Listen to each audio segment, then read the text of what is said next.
So if you want to do the thing where you practice guessing what an expression is going to be, I made a function for you called make an expression, and if you want to, you can open it. It's great. It's really kind of complicated, but it's here if you want it. And yeah, so okay, so basically you can just copy and paste this right here. And you can create your own little script. So I'm just creating a script, not a live script. I'm just using a boring script because I'm not going to do anything fancy here.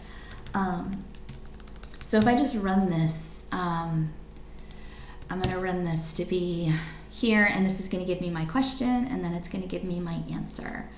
Now, obviously, if I can see A and B, it's not, or X and B, it's not really helpful. So what you can do is you can close the workspace, and you're like, oh no, it's gone.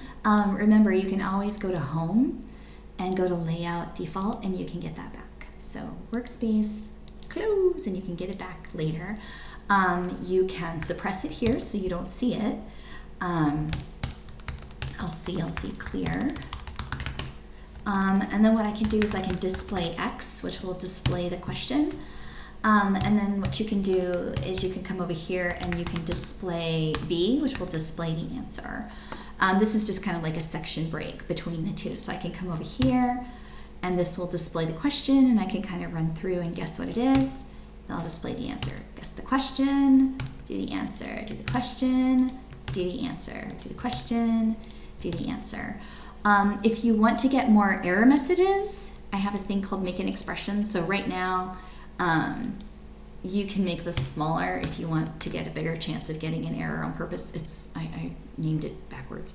So if you want like 50-50 chance it's going to be an error, you can change that percentage. And then it gives this weird answer. If y'all figure out where that comes from, +5 points on the test, just for A, watching the video, and B, for actually figuring out what's going on with my code.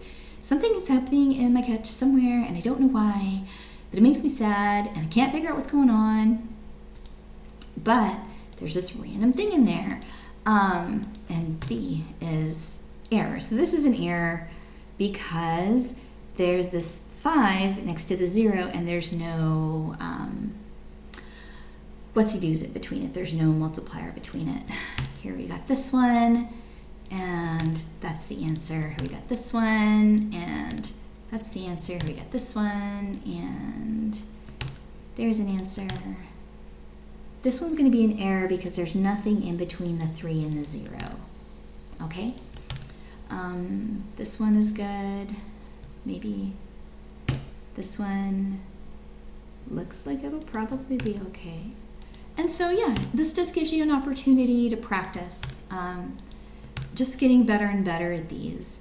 Other things you can check for is making sure the parentheses are closed, because sometimes it'll open more parentheses than it closes. Let me see if I can see an example. Yeah, here. So see here, we open, close, open, and we haven't closed all those parentheses. So when I run it, it gives me an error, okay? So you can play around with that. Another thing you can do is if you want to practice with your exponents, you can do the same thing. You can ask for the 2 outputs, and I guess I'll show you that. So again, I'm going to make a new section. Practice, oops, why did I do that? I don't know. Practice exponents. And this one doesn't have any inputs. So again, I haven't taught you how to do any of this. That's okay. I wrote a function. You can use my function without knowing how to write functions. This function has 2 outputs. It has no inputs. This one had 1 input on how crazy you want the parentheses to be. This one has no inputs. The outputs are the answer, or the question, and the answer. So I can display the question, and I'll see clear. I can display the question, and then I can display the answer. So question, answer, question, answer, question, answer.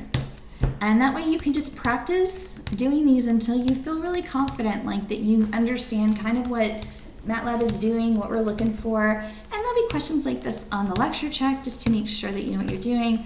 But if you kind of like, I may or may not have actually ethically gone through those, I might have just typed them into my computer. This is how you can kind of get an idea that you know what you're doing. So hopefully, you know, you can take advantage of this to practice and to kind of play and see if you can make sure you know what you're doing. So hope that's fun.